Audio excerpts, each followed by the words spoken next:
late. Somebody started the camera a little early, and so here I am. Let me get comfortable. My headphones on, my attire set, and my mouse in hand. There it is. So let's see what we did last week. Does that ever bother you like it kind of bugs me? The old story where the doctor or nurse comes into the exam room or the hospital room and says, "How are we doing today? How are we today? Are we fine? Are we feeling better?" And I think to myself, well, I don't know how you are, but I am. So that's just a really quirky thing. And some people are bugged by it, some people aren't. So let's move on, shall we? Okay. On Monday, I had a voiceover for a client promoting a new device called the Lifesaver Smart Safety Device. And what that does is it addresses the issue. It's some sort of electronic device that addresses the issue of children being left unattended in cars. And that's kind of where the story of the script starts out. Every year, nearly 40 children in the U.S. die from heat stroke after they've been left alone in a hot car. Most of these deaths were caused by a distracted driver simply forgetting the child.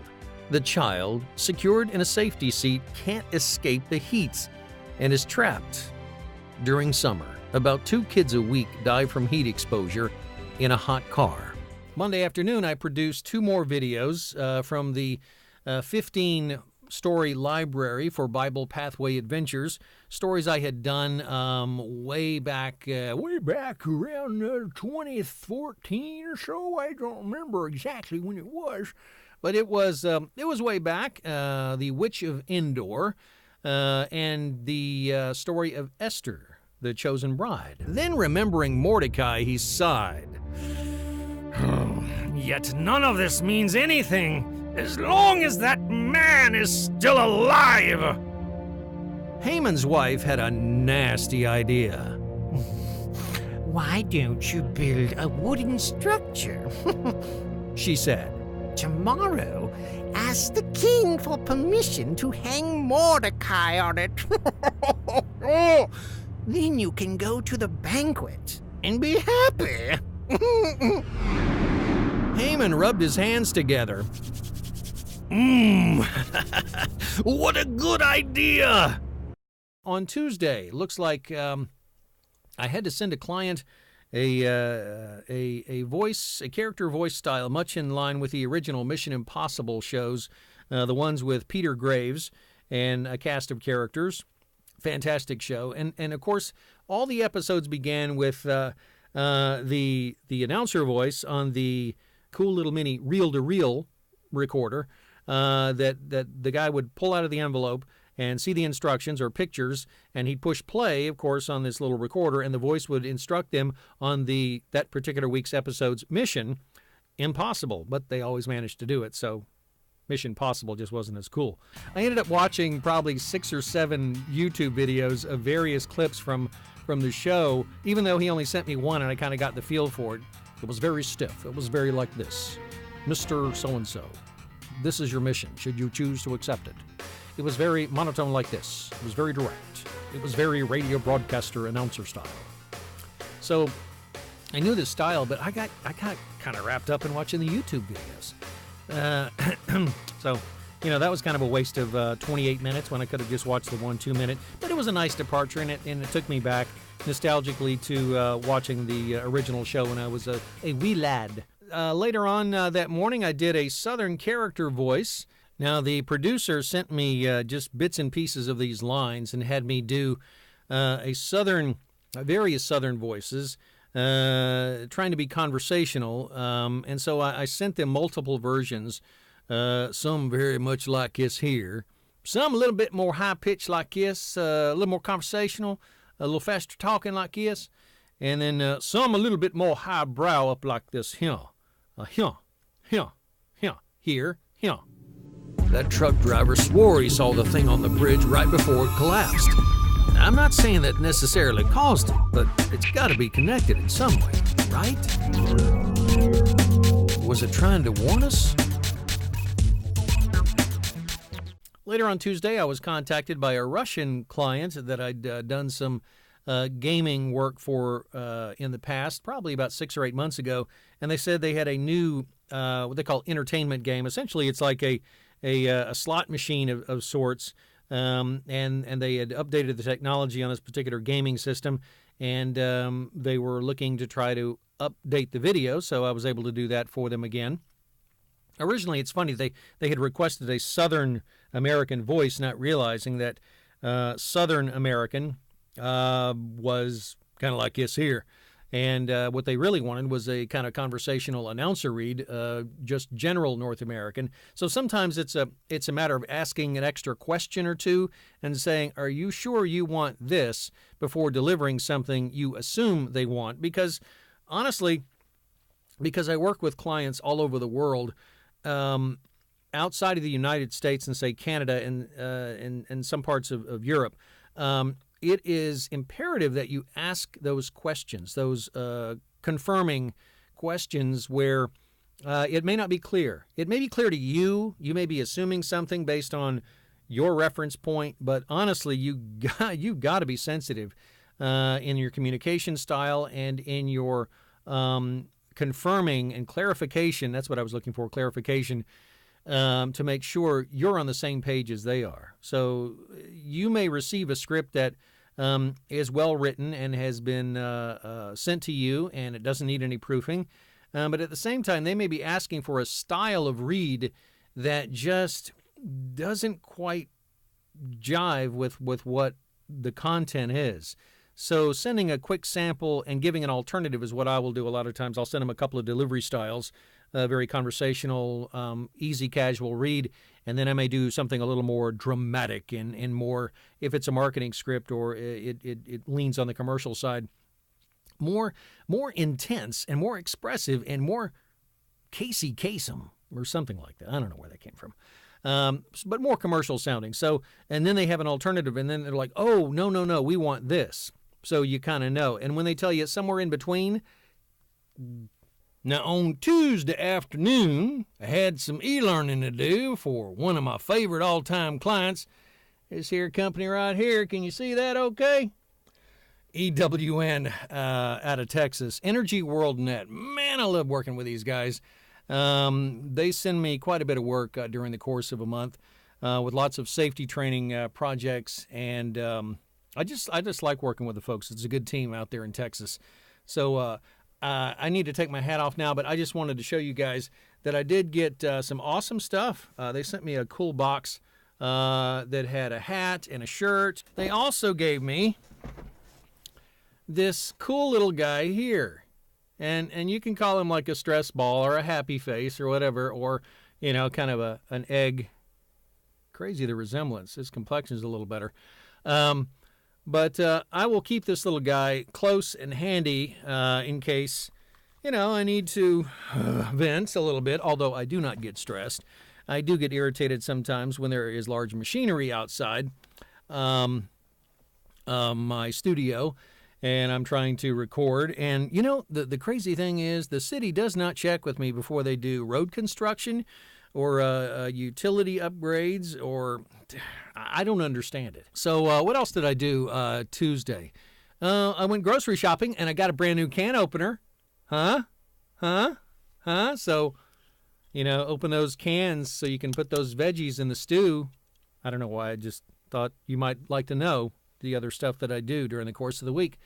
Anyway, moving on. Wednesday, I had fun doing a children's game about a hospital story, and these two monsters, goodness gracious, one of them is not feeling well. So he goes to Dr. Monster.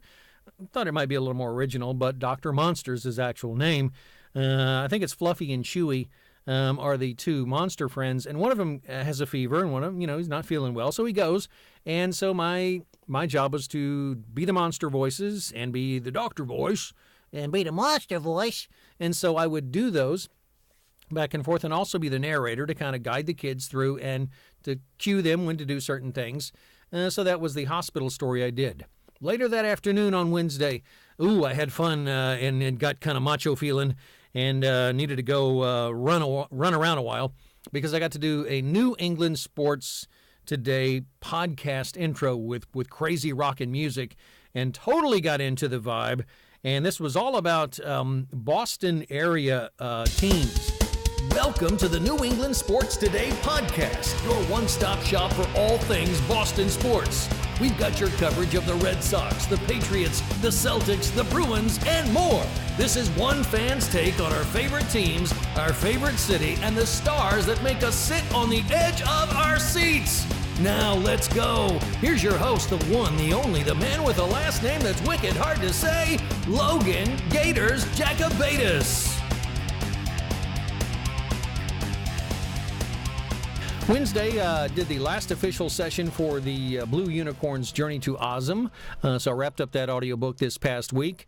On Thursday, did another character voice for an animated video where I was playing the part of Sasquatch,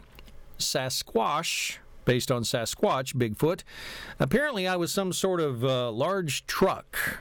And so got a chance to do a very deep and ominous sort of voice like this. And I had to tell, look out, I'm a gentle giant, but I will squash you. And apparently the trucks had an arch enemy, and I'm not sure what it was, maybe a rogue mechanic out there. I don't know. But anyway, knocked that out on Thursday, followed by an explainer video. And then, let's see, had some more e-learning to do for EWN on Thursday, another script. On Friday, did a marketing commercial for an upcoming business event, promoting that. Did a radio commercial for Grantham University, and we'll probably be doing a lot of 1-800 tags or 177 tags, I think is what their prefix on their number is. So Grantham University is a educational outfit that does online training, has been doing it for years with military veterans and active duty military, but now they're offering more curriculum to folks that just need to go back for more education. Is getting a degree on your bucket list, but you've got a life, a job, family, stuff you can't put on hold to go back to school? Grantham University gets it. For over 65 years, Grantham's delivered affordable, relevant college and advanced degree programs to the men and women of our military.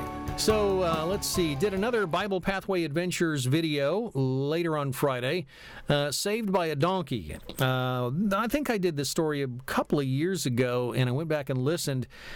And I'm not tooting my own horn. I'm not doing that. But have you ever listened to something you did and honestly go, wow, that's pretty good? And again, this is not vanity. This is just thinking, wow, that's pretty good, followed by, how did I do that? Could I do that again? And it sometimes will kind of fuel you if you're, leveled out, or you're feeling like you haven't worked on anything cool lately, and so you're looking for inspiration. And it's great to find it elsewhere with other people, but sometimes you go back and you listen to something you did, and it inspires you to try to tap back into that, and something maybe you hadn't done in a while. And for these folks, Bible Pathway Adventures, I literally pour everything I can into it. When the donkey saw the angel for the third time, she was terrified. She lay down in the middle of the pathway and refused to move at all. Balaam flew into a terrible rage. "What is wrong with you?" he shouted. He was tired of his donkey's strange behavior. He had never seen his donkey behave so badly before. Even though animals cannot talk like you and me, God miraculously gave Balaam's donkey the power to speak. She opened her toothy mouth as wide as possible and said, Oh, Master, why are you treating me like this?" Balaam was furious. He shook his fists at his donkey. "You are making a fool out of me," he roared. "If I had a sword, I would kill you." The donkey stared straight at Balaam. "You have ridden me all your life. Have I ever treated you badly?" At that very moment, the power of God opened Balaam's eyes. He looked up and gasped. Standing on the pathway was a magnificent angel, but he was no ordinary angel. This magnificent angel was Yeshua, the Son of God. Saturday wrapped up my week with doing some news tags for a Georgia radio station. So what else is there to do except stir some more stew with my magical whisk of stirriness? And, what else can you do with this thing? Well, you can, if I had hair, I could, do kind of a wacky whiskey weave thing, but I don't. I could do it here. I could do it there. I'm not going to tap on the mic because putting the mic in the pot was dangerous enough after last week. There was nothing in it, but still, just the thought of putting a pot around your mic to get a cool effect. While it's good to try new creative things, you got to be careful when you're messing with electronics, and you don't want to mess with your audio gear too much. So anyway, let me just zap everything, and we'll see you next time on my Voiceover Weekly Stew.